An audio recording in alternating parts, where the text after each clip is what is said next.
All right. Well, you need no introduction, but Heather McMahan, thank you so much for, I think, just driving down the street, hopefully, to come visit us. Yeah, I literally scooted down. I'm probably going to go to the OK Cafe after this for lunch on my way to the airport. Like, we're living our best life. Awesome. So you're going to be at the Fox Theater this Friday. You get to sleep in your own bed? Well, is it Friday or Saturday? It's the 17th. Saturday? I think it's Saturday. It is Saturday. What is time and space? Because I don't know. Yes, I'm going to be at the Fox, a homecoming show.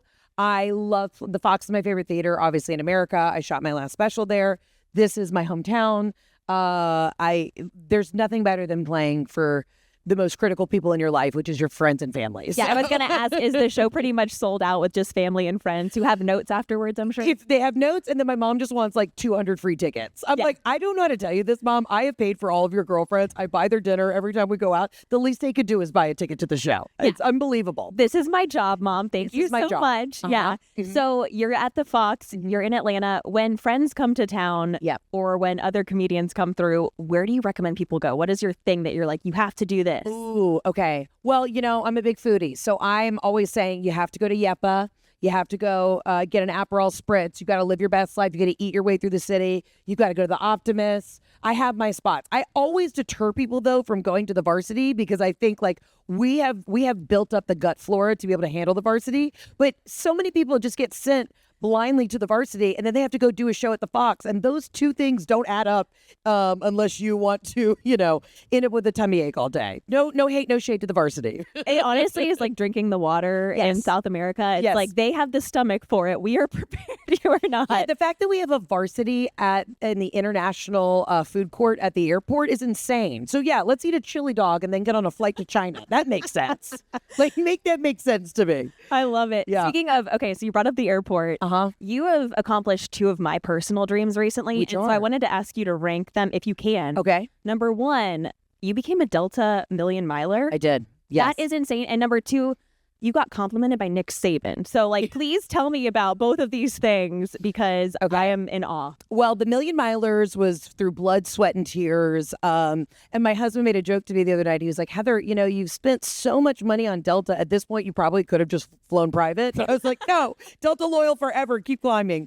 That is also a wild accomplishment when you think about it. You're like, I have actually flown 1 million miles. That's also why I have crippling sciatica and my back's always messed up. And then Nick Saban complimenting me. His daughter was a big fan of my comedy. And so when I ran into him at the Masters golf tournament, he came up to me in front of, this slew of men who were just frothing and foaming at the mouth trying to get to meet him. And he said, hey, big fan of your comedy. And then he disappeared like an angel into the clouds. I feel like that's how it was like a mirage. Yeah. I don't even think it really happened. Are you an Alabama fan? Okay, so I went to UGA. I know you're an Ole Miss fan. Yeah. Because you went to Ole Miss, obviously. Yeah. So why would you want to meet Coach Saban? He's kind of like Lord Saban, Lord, he's wow. omnipresent. This is some SEC right here. Yeah. I just feel like you got to respect the guy. I actually I saw you at College Game Day 2 years ago, and I wanted to say one thing I'm always impressed. You stop and say hi to everybody, and you're so kind. And how are you able to just always be Adderall? It's a hell of a drug. Yeah. No, actually, when I did College Game Day, I was running on 2 hours of sleep because I had wrapped my special that I had shot at the Fox Theater. So, once that wrapped at like 2 a.m. and then I was in hair and makeup the next morning at 6 a.m. in a car on my way to Athens by 8 a.m. and it was freezing and raining and that was such a gnarly day. So I think I was out there in like a gorgeous cashmere sweater and cowboy boots. Like I have no idea where I am right now. So I was probably just saying hi because I was delirious and, completely delusional.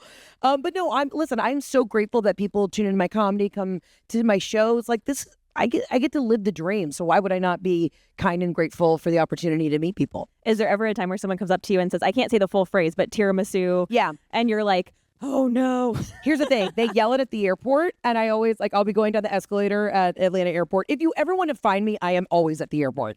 And they'll yell like our catchphrases or stuff from the podcast out loud. And then like everyone else around them is like scared. So I'm like, just whisper it. And also people love to approach me while I'm like eating a full bone and ribeye. Like, let me just chew first. I don't want to bother you. I'm like, you're never bothering me, but wait for dessert or the drinks beforehand. Cause when I'm eating, I'm in the zone. Yeah. That's awesome. And it's kind of disgusting. And I get aggressive. Yeah. Very awesome. Mm-hmm. Totally weird change here, but Mother's Day was yesterday. I know you've been super open about, thank you for sharing your fertility journey. You're so positive about everything. And what advice do you have for people who are just, I know we have a ton of listeners who are going through various stages of it. And I just wanted to ask you what advice, since you're so positive and upbeat and you're able to just, do the trap house thing. Yeah. We're all a little dead inside though. Yeah. So, while I have a smile on my face, there are days where I'm like, I'm beefed up on hormones right now, about to lose my mind. Here's the thing, the fertility journey is wild. You don't know what you don't know until you go through it. I always just say, find your community, reach out to other women that that have been through it. Because once you are honest and open with other folks, I was so unbelievably overwhelmed with the amount of folks that reach out to me. And they're like, hey, I'm going through IVF now. I'm on my 6th retrieval. We're doing an IUI. There's just so much information out there. And I think finding a great community, especially of women who are going through it, it's so important. Absolutely. Well, thank you again for sharing. And then one last question. So on our stations right now, we're giving away $1,000. If you just had a random $1,000, what would you do with it? Just, you could do anything with it. I'll tell you right now, I'd go to Magic City. What are you talking about? I would go to Magic City. I would go get lunch, and I would give the gift that keeps on giving, which is getting entertained by the most fabulous entertainers in America. Yes, I would be at Magic City. I love it. Well, thank you so much. Saturday. Fox Theater, the Bamboozled Tour. The Bamboozled Tour, and then we'll be partying on the Beltline afterwards. Awesome. Well, thank you so much. Thanks for having me. We're so happy to have you. Thank you.